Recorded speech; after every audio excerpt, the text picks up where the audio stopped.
क्योंकि मेरी और तुम्हारी गति और तुम्हारी गति में और मेरे तुम्हारे सोच विचारों में आकाश और पृथ्वी का अंतर है। कितना अंतर है? आकाश और पृथ्वी का। हालेलुया। नो मैच, कहीं कोई मैच नहीं करता। इतना बड़ा गैप दे दिया है कि आकाश और पृथ्वी में जितना गैप है, इतना बड़ा गैप है तुम्हारे मेरे बीच में। जी, जिस प्रकार 10वां, जिस प्रकार से वर्षा और हिम आकाश से गिरते हैं, वे यूं ही लौट नहीं जाते, वरन भूमि पर पड़कर उपज उगाते हैं, और जिससे बोने वाले को बीज और खाने वाले को क्या मिलते हैं? रोटी मिलती है। खुदा का वचन इतना सामर्थ्य है। हालेलुया।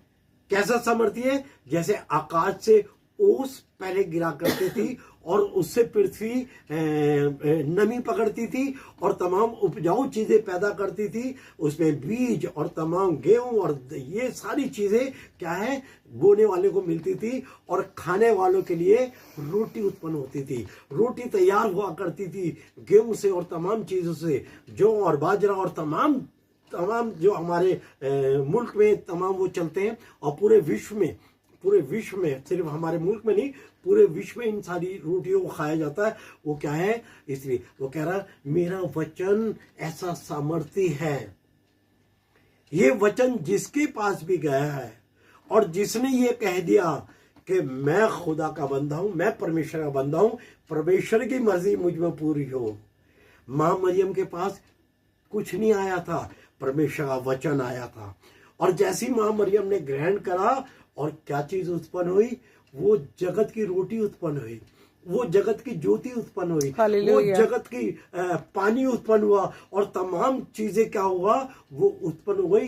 क्योंकि परमेश्वर का वचन बिना कार्य करके नहीं जाता। मेरे बहनों भाइयों, आज वचन हमारे बीच में खुला है। आज आप में और मुझसे बात कर रहा है, इसलिए उतारा। इस वचन में जो मैंने वाचाएं बांधी है वो परफेक्ट है। जो मैंने प्रॉमिस करे वो बिल्कुल पक्के हैं। तुम्हें किसी बात की चिंता नहीं करनी है। तुम्हें सिर्फ चिंता करनी है तो परमेश्वर के वचन की करनी है। तुमने अगर किसी को ढूंढना है, किसी को खोजना है, तो स्वयं परमेश्वर को खोजना है। और प्रभु यीशु मसीह में होके ये सारे कार्य आप कर सकते हैं। हालेलुया। मुश्किल नहीं है मनुष्य के लिए, है ना? क्योंकि उसने लिखा हुआ है मनुष्य के लिए जो मुश्किल है वो मेरे लिए आसान है। शायद हमें लगता है कभी कभी, मैं थोड़ी देर बाइबल पढ़ती हूँ, मैं थक जाती हूँ, या मेरे सामने से वर्ड समझ में नहीं आते। भाई बाइबल में क्या लिखा हुआ है मुझे ये समझ में नहीं आता। ये इंसान का कार्य नहीं है। हालेलुया। ये आत्मा से लिखा हुआ वचन है।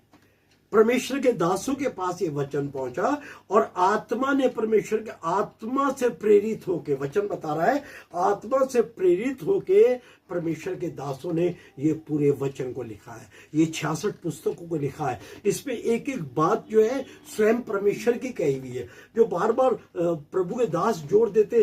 देखो परमेश्वर का वचन क्या कहता है, देखो परमेश्वर का, उसका मीनिंग ये है कि परमेश्वर के दासों ने आत्मा में होके, परमेश्वर के आत्मा में होकर ये सारी चीजों को क्या करा है? लिखा है आपके और मेरे लिए। इसलिए बड़ा ध्यान करना है कि खुदा के प्रॉमिसों को, उसकी वाचाओं को अगर हमने पकड़ना है और हमने जानना है कि खुदा ने मेरे साथ ये प्रॉमिस करा है, तो बड़ा जरूरी है कि हम उसके वचन को देखें, हम उसके वचन को पढ़े। अगर हम आशीष बरकत तो सब चाहते हैं, सारे तमाम विश्व में जो लोग हैं वो आशीष और बरकतों के पीछे भाग रहे हैं, कोई और किसी चीज के में आशीष बरकतें देने वाले के पीछे नहीं भाग रहे।